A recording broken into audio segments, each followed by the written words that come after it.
સુરતમાં પોતાના જ ઘરમાં 72 કલાક સુધી વિડીયો કોલ પર ડિજિટલ અરેસ્ટમાં રહેલા સુરત મનપાના નિવૃત્ત એક્ઝિક્યુટિવ એન્જિનિયર અમિત દેસાઈને સુરત સાયબર ક્રાઇમ પોલીસે ફિલ્મી અંદાજમાં રેસ્ક્યુ કરી તેમની જીવનભરની કમાણીના ₹46 લાખ બચાવી લીધા।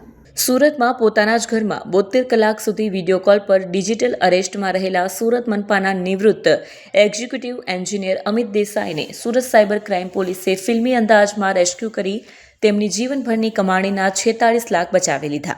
આરોપીઓએ નકલી વર્ચ્યુઅલ કોર્ટ રૂમ બનાવી જજ, વકીલ, બેંક મેનેજર બતાવીને વૃદ્ધને એટલો ડરાવી દીધો હતો કે તે પોતાની મિલકત વેચીને પૈસા ટ્રાન્સફર કરવા તૈયાર થઈ ગયા હતા।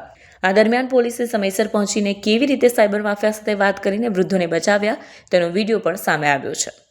આ ઘટનાની શરૂઆત સોમવારે બપોરે થઈ હતી। વર્ષ 2022માં નિવૃત્ત થયેલા અમિત દેસાઈએ 2 મહિનામાં જ કેનેડાથી પરત ફર્યા। તેમને એક અજાણ્યા લોકલ નંબર પરથી ફોન આવ્યો। ફોન કરનારે પોતાની ઓળખ પોલીસ અને સીબીઆઈ અધિકારી તરીકે આપી અને વૃદ્ધને કહ્યું કે તમારા આધાર કાર્ડ અને બેંક એકાઉન્ટનો ઉપયોગ મની લોન્ડરિંગમાં થયો છે। કુખ્યાત આરોપી નરેશ ગોયલ સામે જે રેડ કોર્નર નોટિસ જાહેર થઈ છે તેમાં 45 કરોડના ફ્રોડમાં તમારા દસ્તાવેજો વપરાયા છે। અમિત દેસાઈ અંગે કઈ પ્રતિક્રિયા આપે કે કંઈ સમજે તે પહેલાં જ તેમના મોબાઈલ પર એસબીઆઈ અને સીબીઆઈના લેટર પેડ પર લખેલા બોગસ ડોક્યુમેન્ટ્સ અને વોરંટનો મારો ચલાવવામાં આવ્યો। એક નિવૃત્ત અને સન્માનિત અધિકારી માટે આ આઘાતજનક હતું। સાયબર ઠગાઈ કરનારાઓ એટલી સિફતથી જાળ બિછાવી હતી કે અમિતભાઈને વિશ્વાસ આવી ગયો કે ખરેખર તે મુસીબતમાં ફસાઈ ગયા છે। આ ડરને વધારવા માટે સાયબર માફિયાઓએ નકલી કોર્ટમાં એક અન્ય આરોપીને 90 દિવસની જેલની સજા ફટકારી અને વૃદ્ધને કહેવામાં આવ્યું કે જો તમારે જેલ નથી જવું તો સહકાર આપવો પડશે। આ દ્રશ્યો જોઈને અમિત દેસાઈ ફફડી ઉઠ્યા। આ ખેલનો અંત ત્યારે આવ્યો કે જ્યારે બુધવારે સાયબર માફિયાઓએ અમિત દેસાઈ પાસે તેમની તમામ પ્રોપર્ટી અને બેંક બેલેન્સ ખાલી કરીને 46 લાખ રૂપિયા આરબીઆઈના નામે આપેલા એકાઉન્ટમાં જમા કરાવવાનું દબાણ કર્યું। આ સમયે અમિતભાઈની શંકા ગઈ અને હિંમત કરીને પોતાના ભાઈને જાણ કરી અને તેમના ભાઈએ તરત જ સાયબર સેલનો સંપર્ક કર્યો। સાયબર સેલના ડીસીપી વિશાખા જૈનની સૂચનાથી પોલીસની એક ટીમ તાત્કાલિક અમિત દેસાઈના ઘરે પહોંચી।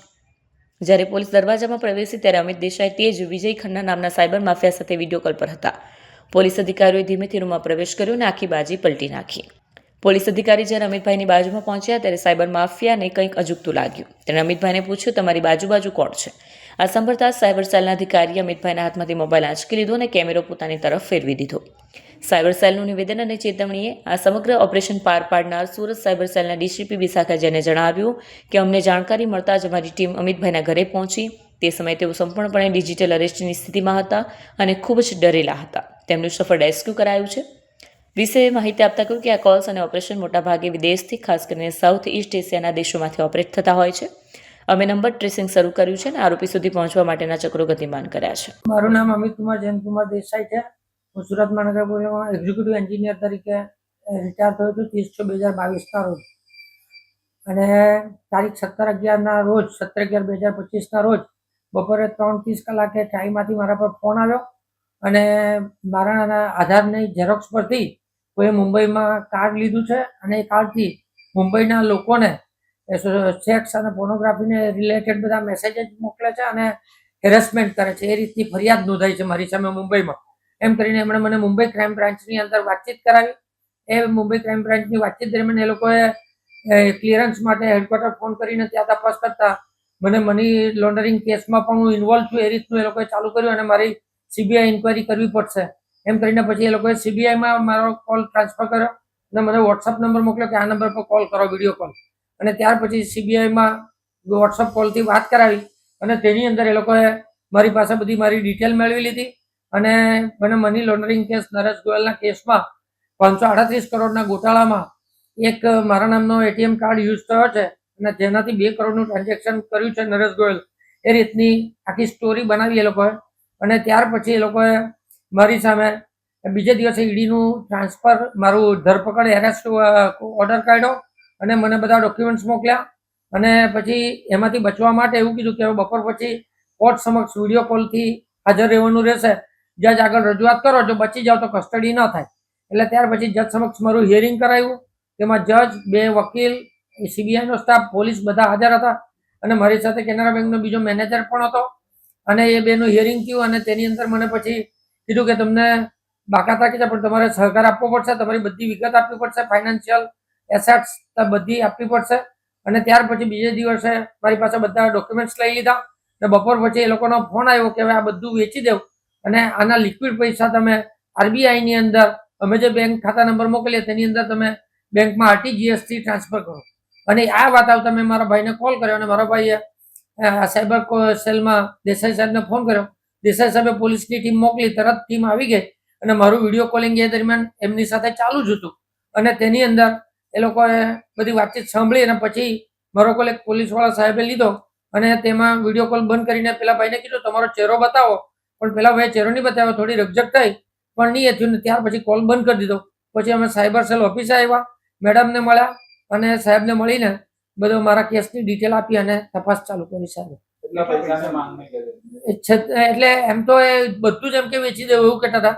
પછી મારી પાસે કઈ હતું નહીં એટલે શેર અને મ્યુચ્યુઅલ ફંડ ને એ બધાના પેપર્સ જે હતા તે એ કર્યા તો એની અંદર 46 લાખ જેવી રકમ થતી હતી અને એ પૈસા એમ કે આ બધું વેચી દેવ તમે ને એ પૈસા અમને લિક્વિડ ટ્રાન્સફર કરો.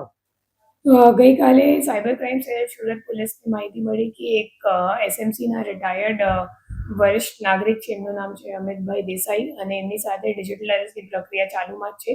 તો અમારી ટીમ તરત જ એમની રેસિડેન્સમાં પહોંચી ગઈ અને જ્યારે પહોંચી ત્યારે કોલ લાઈવ જ હતો અને એમાં જે સામેવાળો ક્રિમિનલ છે એ પોતાને મુંબઈ ક્રાઇમ બ્રાન્ચથી એક IPS ઓફિસર તરીકે ઓળખ આપીને એમની સાથે છેતરપિંડી કરતો હતો. એમની પાસેથી આખી મિલકતની ડિટેલ્સ પણ લઈ લીધી હતી અને જે ડિજિટલ અરેસ્ટ છે એ છેલ્લા 3 દિવસથી ચાલતો હતો અને જે મિલકતની માહિતી 46 લાખની એમની પાસેથી મેળવી હતી. એમને એમ કહેવામાં આવ્યું કે તમે તમામને લિક્વિડેટ કરીને અમે લોકો જે ખાતા આપી રહ્યા છીએ એમાં તમે તમામ અમાઉન્ટ ટ્રાન્સફર કરી દો. અને એના સિવાય એમને એક ડરાવવા અને ધમકાવવામાં પણ આવ્યું હતું કે તમારો જે આધાર કાર્ડ છે અને ફોન નંબર છે એક મની લોન્ડરિંગના કેસમાં ઉપયોગ થયો છે, એટલા માટે તમને ડિજિટલ અરેસ્ટ કરવામાં આવ્યું છે. તો હું ખરેખર તમામ નાગરિકોને અપીલ કરું છું સુરત શહેર પોલીસ વતી કે એવા કોઈક પ્રક્રિયા, ડિજિટલ અરેસ્ટની કોઈ પણ પ્રક્રિયા કોઈ પણ લો એજન્સી જે ઇન્ડિયામાં છે એ નથી કરતી. અમે લોકો જે અરેસ્ટ કરીએ છીએ એ માત્ર ફિઝિકલ અરેસ્ટ હોય છે અને તમે એવું કંઈક કોલ આવે અને એ લોકો કહે કે તમે ડિજિટલી અરેસ્ટ થઈ ગયા છો તો તરત જ લોકલ પોલીસ સ્ટેશન અથવા તો સાયબર ક્રાઇમ પોલીસ સ્ટેશનમાં જાણ કરો અને એવા કોઈ કમ્યુનિકેશનમાં સામેવાળા સાથે એન્ગેજ નહીં કરો. એમને કોઈ તમારું જે પર્સનલ ડિટેલ્સ છે કે ખાતાનું ડિટેલ્સ હોય કે તમારું ઇન્વેસ્ટમેન્ટનું ડિટેલ્સ હોય કોઈ પણ આપવાની જરૂરિયાત નથી, કેમ કે એ લોકો થોડો ઘણો આઈડિયા લઈ લે છે કે તમારી કેપેસિટી કેટલી છે અને એ મુજબ તમારી સાથે ફ્રોડ કરે છે. તો એટલા માટે કોઈ પણ આવા કમ્યુનિકેશનમાં સામેવાળાને એન્ગેજ નથી કરવાનું અને તરત જ પોલીસને જાણ કરવાનું.